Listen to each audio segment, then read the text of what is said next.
Hey guys, what's up? You are Emma McLean for life. I'm back for more videos and for more Kurt Russell movie reviews. And today I'm gonna talk about is John Carpenter's The Thing. 1982 was released on June 25th. It already reached 40-year anniversary. So yeah, this is a 40-year-old movie, and till this day, this is the movie I consider a classic. This movie is one of the best horror movies of all time. It's one of my personal favorite movies of all time. John Carpenter is my favorite director, and yes, I love to think to that. And I do have is actually collector's edition. I bought this Blu-ray 2 years ago from someone who didn't need it. He sold me this one. Which the back we have, we have Kurt Russell as R.J. McGreedy, but I love actually this one, which it has the original poster. It has the original poster art, and yeah, and this movie is considered to me a classic. It's one of the best films, and I love R.J. McGreedy with flamethrower, and we have the rest of the team of researchers, and I also have the beautiful dog. I love dogs. I love this husky dog so much. The dog thing, which was awesome. We have all the researchers. And it's just such a fantastic film. For 40 years, John Carpenter has been scaring us, creeping us, and terrifying us for 40 years. And this is the most creepy, scary movie of all time. The most scary, creepiest movie of ever. It's the most creepiest atmosphere. It's one of the best horror movies ever. It's my personal favorite movie of all time. My personal favorite horror movie of all time. And I know that some people are saying that Jurassic Park right there has the best special effects, or even people say that Jaws has actually the best special effects. I would say The Thing deserves the credits more, because The Thing has the real practical effects by Rob Bottin. It has a great shape-shifting monster, has great creature feature monster. It's awesome how Rob Bottin did, he was 22 years old at the time. This is actually the first time he was doing for this. Now, I love this movie dearly to death. It's one of my personal favorite horror movies of all time. With A Nightmare on Elm Street, it's right there. A classic in my opinion. This is better than Escape from New York. I would rather watch this movie than Escape from New York. This movie is a badass. I consider this a fantastic horror film. A fantastic. And this movie did not do well. It actually bombed at that time. It's a remake of the Thing from Another Planet, or was the Thing from Another World. I wrote down. Wrote down The Thing from Another World, which was released in 1951. It was this is actually a remake of The Thing from Another World. I have never seen that movie, which was in black and white screen, and I don't give a fuck about it. I think this is a fantastic remake. I think this is a much better film than the original. I don't give a fuck about the original. I consider this one as a classic. I rewatched, I watched this movie countless times, and I actually, I did not grow up watching this movie as a kid. But back in 2015, when I actually had a co-worker, he was telling me about the Thing. There are actually two movies, this one and the prequel 2011. So I actually watched both the versions, and that movie sucked. That prequel sucked. This movie is a fantastic. It's such a great special effects. And the movie is about the alien shape-shifting, the Thing, which is actually frozen, 100,000 years been frozen under the snow. And when the Norwegian researchers, they came across, they opened the Pandora box, and this was alive, and this thing was shape-shifting and was eating people. It was actually eating people and was shape-shifting into it, and it was a shape-shifting creature, a parasitic life form. And I know that Alien 1979 is considered a classic, is considered one of the best horror films. I'm sorry, I'll put this movie above Alien, not just me. I prefer The Thing over Alien. One of my favorite horror movies of all time, and John Carpenter is one of my favorite directors of all time. But this is what I think about The Thing. I'm drinking The Thing because it's one of the best movies ever.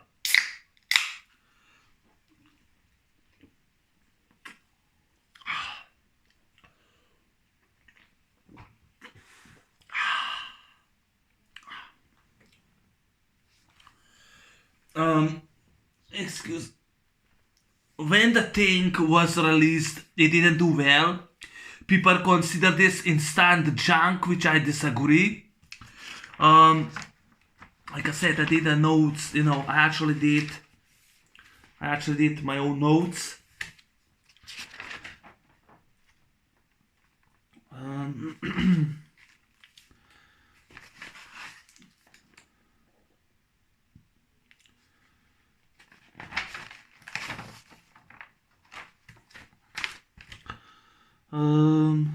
Instant junk. It was considered an instant junk, and John Carpenter took it really very personal when people were bitching about this film. Especially Bill, I think was that guy who was the original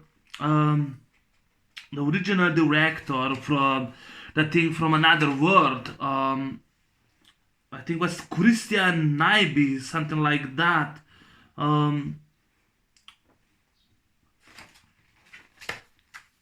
I don't think I wrote that guy's down because, like I said, I did not watch, the original film, and I don't care about the original film. The movie can kiss my ass. I'm not gonna watch it at all. I can find the director from the original, but fuck him, fuck his vision, fuck him. He make fun of this movie. He make fun of this movie. If you want blood, go to the slaughterhouse. Fuck you, that bastard, that motherfucker who trashed this movie. Cause to me, this movie is better than the fucking original. Fuck, suck a dick, that asshole, Christian Nyby. Fuck him. I enjoy this movie a lot. I would rather watch this movie than the fucking black and white screen original. Fuck that movie, The Thing from Another World. That's just me, but I love this movie dearly to death. This movie is a badass horror film. It wreaks havoc. It's more realistic. It's more scary. It's more creepy. I want movies like that. And this movie cost $15 million budget. And Halloween and Friday the 13th did not cost that much money. They were both cheap. This was $15 million. And it made the budget cost them $50 million and made only $19 million, and it wasn't so much successful like the other horror films. But this is considered one of the best classic films, and I agree. It's one of my favorite horror films ever in all time.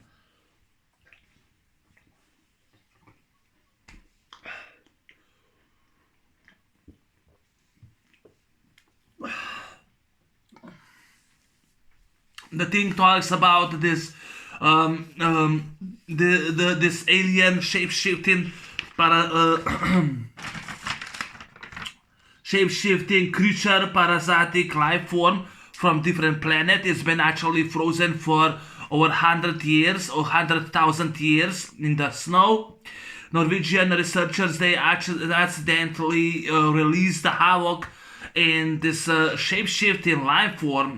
This creature was actually imitating our life form and was eating us, and was actually shape-shifting into the dog, into the husky dog. The dog was actually named Jet. He was actually still alive for 18 years, and he was one of the greatest actors of all time. Just in the open scene, it wasn't the real dog. It wasn't Jet the dog. It was a different dog that was running away from the Norwegian helicopter, and one of the guys from Norwegian who was shooting at the dog, who was actually shooting at the dog, it was different. It wasn't the same dog. It was actually a different dog. But the most of the stunts, this dog has more personality than even the fucking prequel. That movie sucked. And yeah, and he had more personality. He was a fine actor. He obeyed everything. He didn't look in the camera. He wasn't, he did like a fine actor. Rest in peace, Jed the dog. I mean, I love dogs, and he was so great in this movie. Rob Bottin, he did all the special effects, and of course, because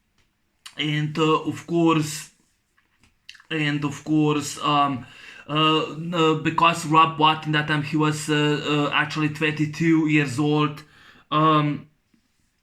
He was because of the stress and because of the stress, and because of the huge stress, from this special effects, he was sent to hospital. So Stan Winston, he took over. He actually did the dog thing, when the dog transforms himself in this this alien life form, parasitic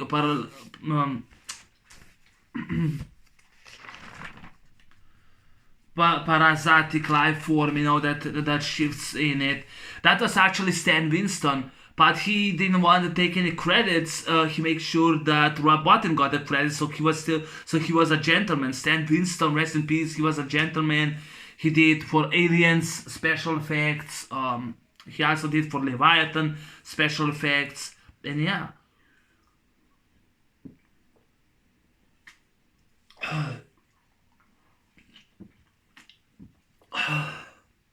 Rob Bottin's creature feature is actually fantastic. It's really great.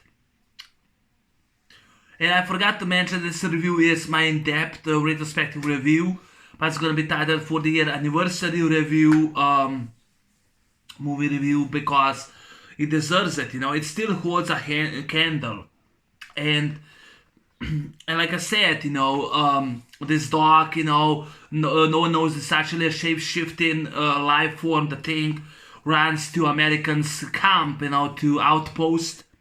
It actually runs to this outpost, while Norwegians are chasing them. It meets a team of researchers, of scientists, research team of in the remote Antarctic research station, in the outpost. He meets them. One of the Norwegians starts shooting at them, and hits one of the researchers, and of course, and of course the captain or the commander of them, Gary, the station commander, he grabs his actual revolver. He goes and grabs his revolver.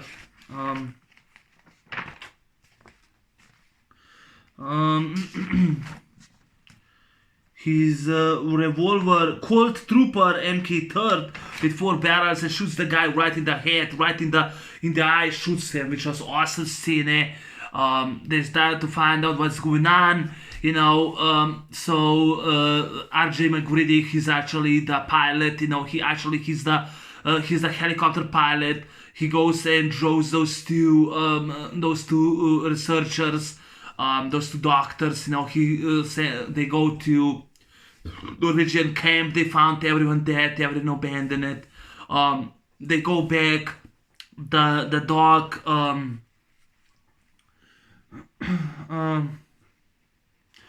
The dog handler Clark. He grabs this dog. This husky dog.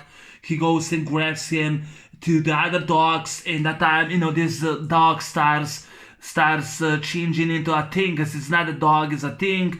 And the other dogs, and one of them goes and starts chewing that wire, tries to escape, and when they heard the noise, they showed up, and this thing starts eating the dog. And the researchers goes with a shotgun, and with a revolver they start shooting at it. They can't, so Child shows up with a flamethrower and burns, torches the thing, which is awesome. And when they try to find out what's going on, we find out that the other doctor, Blair, the senior biologist, finds out that this creature wants to be us, and he wants to destroy whole world, and he cannot let that happen, that he escapes into the civilization, because it's gonna destroy the whole life on this planet. And he becomes crazy. He starts destroying. He goes and kills all the dogs. Great special effects by Rob Bottin. We see like an X on a dog. It wasn't a real dog. It was a special effect they did with the puppeteers. And of course he destroys the helicopter that no one leaves. And he keeps destroying the machines. The computer says, "You think I'm crazy?" And I love when Shai says, "Okay, player, and I'll kill you." And starts shooting with the revolver. "I'll kill you," And they use those desks, those dashboard to the desk. And he keeps throwing the gun at them. He uses the axe, swings the axe at them. He hits the door. They go like, kicks the shit out of him. RJ like a badass he is. Goes. They go kicks the shit out of him. They put him in the isolated cabin. They lock him up. And then this thing keeps imitating, and shape-shifting other people. And most of the time when it goes and shape shifts, and starts he goes and starts wreaks havoc and terror. It's like very, very, very dangerous, and I love that special effects are fantastic.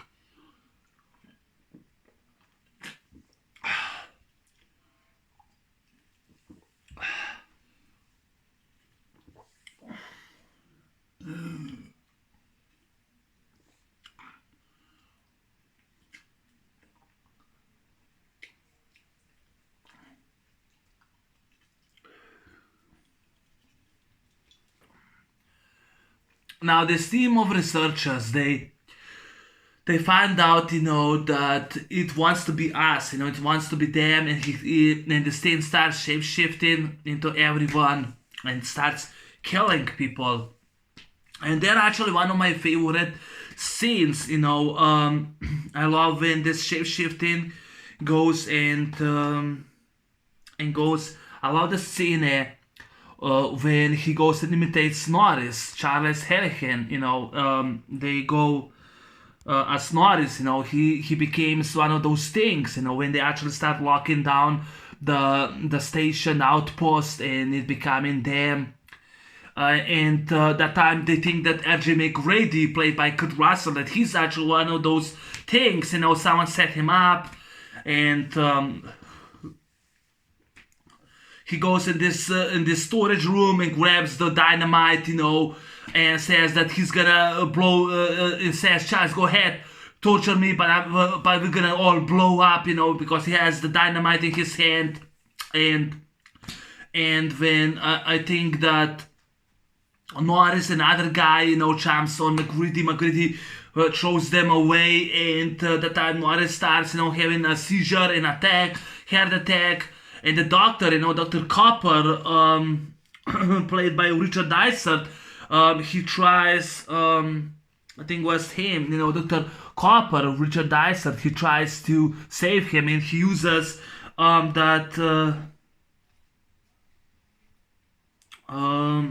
he goes and uses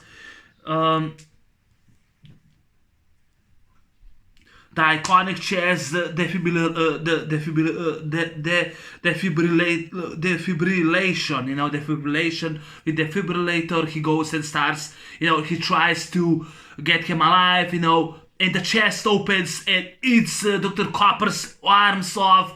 Great, they probably, I wonder how many blood they actually used, how many gallons of blood they used, but that was awesome. That is the most scariest scene. The chest opens and they go to bites his arms off. It's iconic, it was iconic chest defibrillation by the Dr. Copper. It was bites him off, and that time, R.J. McGrady, he can go, R.J. McGrady, he tries to torture out, his flamethrower, but his flamethrower doesn't work, and Windows, he's stunned by the transformation of this Norris thing, and he goes and eats Windows, and that time, he goes and shoots him. That time, that time, Ajay McCready goes and shoots and burns him. That's awesome. There's actually a head, great puppeteer special effect by Rob Bottin. They were all practical done. His head starts like a spider goes behind them. And and of course Palmer said, "You got to fucking kidding me!" And RJ McGrady goes and tortures the head, which awesome. Also, there's another scene when this guy Bennett, Bennings, by Peter Maloney, he runs, in the snow during the cold weather, and they go after him, and RJ McGrady shows, that gasoline, spits gasoline, and torches that flame and throws in it, and he burns the thing, which is awesome. But my favorite scene will be the Palmer in transformation. Played by David Clennon. He played Palmer, the Stan Mechanic, and that's actually him. He would be the most iconic character in my opinion, and I'll explain why. This will be my favorite scene of the whole movie. He made this movie really phenomenal in my opinion. So I actually did wrote down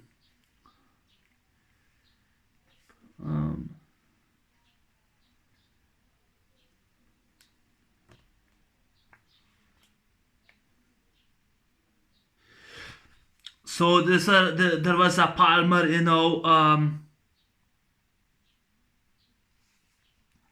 and this is actually the realistic scene when they actually, the men are tied up in the station, and RJ McCready says, he goes and says, "We're gonna find out who's the thing," which is that's iconic line he said.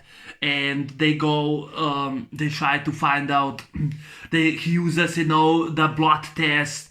Everyone takes the blood sample, puts them in that glass, that small, that lower glass, and then he uses, the wire with a flamethrower. It makes it like hot, and he goes and starts making the test, and then he tests the blood of Palmer, there's like a spark throws out, and turns out that Palmer is turning into a thing, he goes, he starts turning into a thing, and he goes and turns himself into a thing,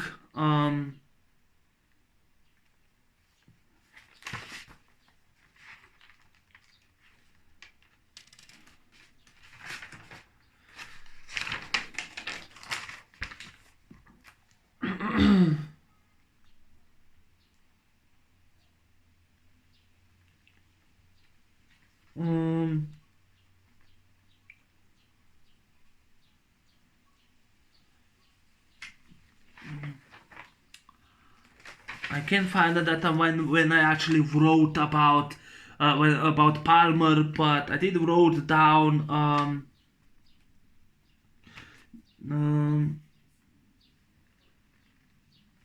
I did actually wrote down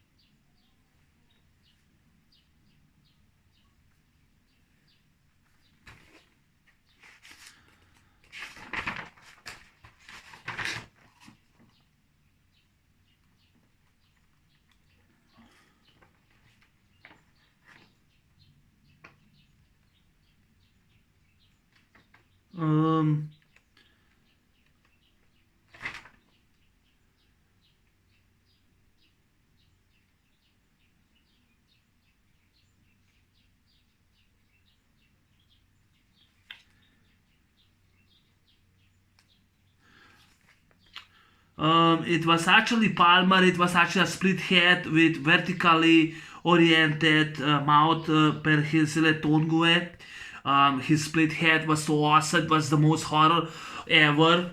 And like three men are actually tied up, and that was one of the best scenes of all time, in my opinion. And yeah, the practical effects and puppeteer monsters are far more scarier than heavy CGI monsters, and they're made so gory and realistic. And this movie has tons of gore and has tons of realistic.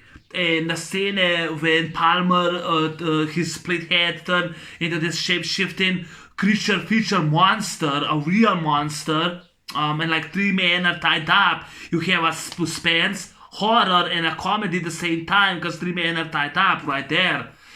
And the time when R.J. McCready uses his flamethrower and he goes to tortures him. Palmer escapes through the wall, breaks the wall. It was practical done, and you see the stuntman run into the snow, falls in the snow, and his body explodes. I think was actually dynamite. I read that was probably McCready threw the dynamite at him. We didn't see that, but it was a practical effect. Explodes, which was awesome. It was awesome. It was the most terrifying. That's the best iconic scene ever. And it actually was. That scene has suspense, horror, and of course when it kills, windows, and comedy when three men are tied up. And by the finale, we also, because it was actually a budget cost. It was a budget cut down, and because the budget, I still try to find out what happened to what happened to Noel Sticky Carter, to him, what happened to him in this movie, because he disappears. He goes in the cave and he disappears. Because that time when actually Blair, the shape-shifting thing in the form of Blair kills, he goes and kills Gary. Kills Gary. It's supposed to kill. It's supposed to show the death scene of Knowles, but because of the budget cut down, because it was a budget, he disappears in the cave, and till this day it was not explained, what happened to his character. But I think that his character was died in explosion, and by the end, because they can't find the generation, because this thing wants to, he makes certain it's gonna be once again, over 100 degrees outside. He wants to be frozen again, so the rescue searchers finds him once again. He wants to be frozen. And I love when R.J. McCready says, "You're just gonna blow these things up," and he goes and blows the pieces. He jumps, makes a great jump, Kurt Russell, and he grabs that torture long flame, and the guy, and of course the creature keeps using, screams. And Kurt Russell says, "Yeah, fuck you too," and throws the flame, and blows this thing to pieces, and we have, in the outpost, we have a great, like this explosion, great camera, great scenes, practical effects, in the end, by the end of the movie, R.J. McCready and Childs, they actually, R.J. McCready and of course, Childs, they're both alive, but they actually stay until the morning. And many people say that they actually died or frozen, but I would like to see that they're still alive. They actually somehow survive. I know there's people say no, they couldn't survive. Maybe the searchers, they actually, because they lost contact, maybe they came and find them, frozen. Maybe they survived. I mean, how John Spartan did survive in Demolition Man. But yeah, I just love the ending. And This movie has great horror, suspense, great lines. Bill Lancaster did a fantastic job. He wrote the screenplay. He did a fantastic job, in my opinion. Just awesome. This is the first John Carpenter movie that John Carpenter was not involved in the music score. It was actually by the Italian music composer Ennio Morricone. He did a music score for The Man with No Name, the good, the bad, and the ugly for a few dollars more, a fistful of dollars. He did a music score for those three movies with Clint Eastwood. Once Upon a Time in Wild Wild West with Charles Bronson. He did those music scores. So John Carpenter wanted him for the music score, so he flew to Rome and he talked to Ennio Morricone, and Ennio Morricone fly to Los Angeles, and he mixed with the music score, and John Carpenter show his music score what he wants, so they both mixed together, and we got a great horror suspense of the music. I love the music. It's such a great creepy atmosphere music ever. Great special effects by Rob Bottin, great cast, Kurt Russell was awesome as Archie McGreedy, one of my favorite characters he did. I love the rest of the cast. Like I said, David Clennon as Palmer. This is my favorite scene in the movie. Was awesome. I actually love this guy. I'm trying to find him. I love this guy Gary. He did such a great job. He was a commander of the outpost, and of course,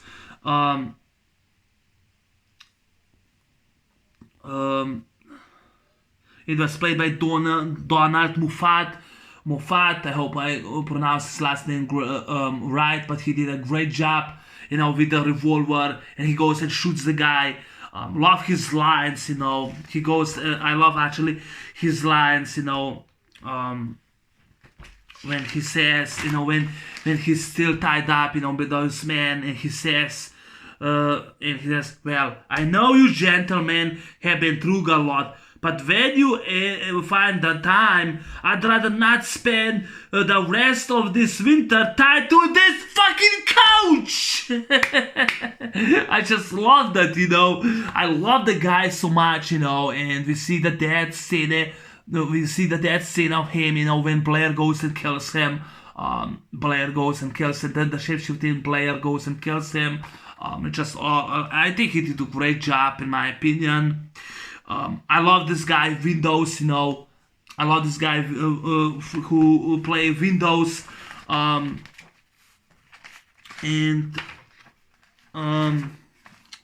And of course, the guy who plays Windows, Thomas G. Waits, he did a great job. Now, look, I haven't been able to read shit in 2 weeks. I doubt if anybody's talked to anybody on this entire continent, and you want me to reach somebody. I just love that, when he goes and tells that to Blair. Just love that, Or when Gary says, stick to it. I just love that, But Windows was awesome, when he was hit in the head, by Blair. That's why the reason he wears this bandana around his head. He was hit by Blair. I just love that, Charles Hallahan as Norris, love that. He did a good job, I still wonder what happened to I still wonder what happened to Norris. He disappeared in the cave, and probably he's dead. Probably the character. But the rest of the men, there's no female lead in this movie. But there was a female lead, but sadly she got sick, so the only men were actually in this film. So that's great, in my opinion. That's great. The other thing was Adrian Barbeau used the voice of the computer, which was playing with Archie McGrady chess. Cheating bitch. Just love that. Or I love when says, trust is a tough thing to come by these days. Trust the God. Trust God.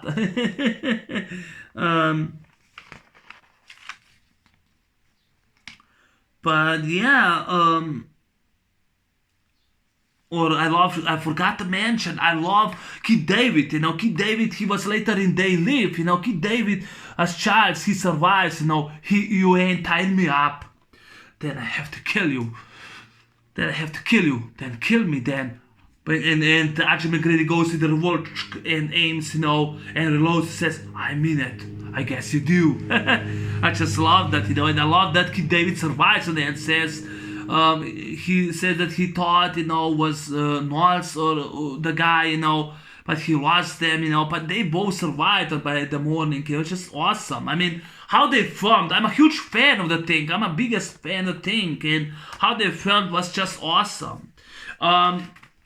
This is actually, they actually filmed in British Columbia, Canada, in Stewart, British Columbia, Canada, which was actually for,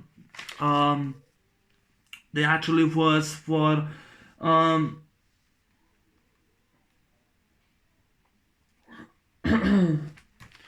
for both the camps. Damn, I can't.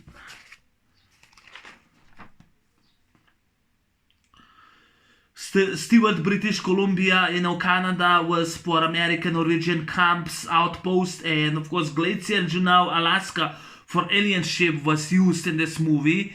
I think that one of the fans traveled to Stewart, British Columbia back in 2003 and found the rest of the parts of the helicopter and and of course American Norwegian outpost, and now it's actually has those things for the collection that he was used. So that's awesome. But yeah, I think this movie is a classic in my opinion. Horror, it's scary. For the 40 years John Carpenter has scariness. It has great special effects. They're scary, realistic. I think this movie deserves more than it got. It was a bombed. This movie bombed the time.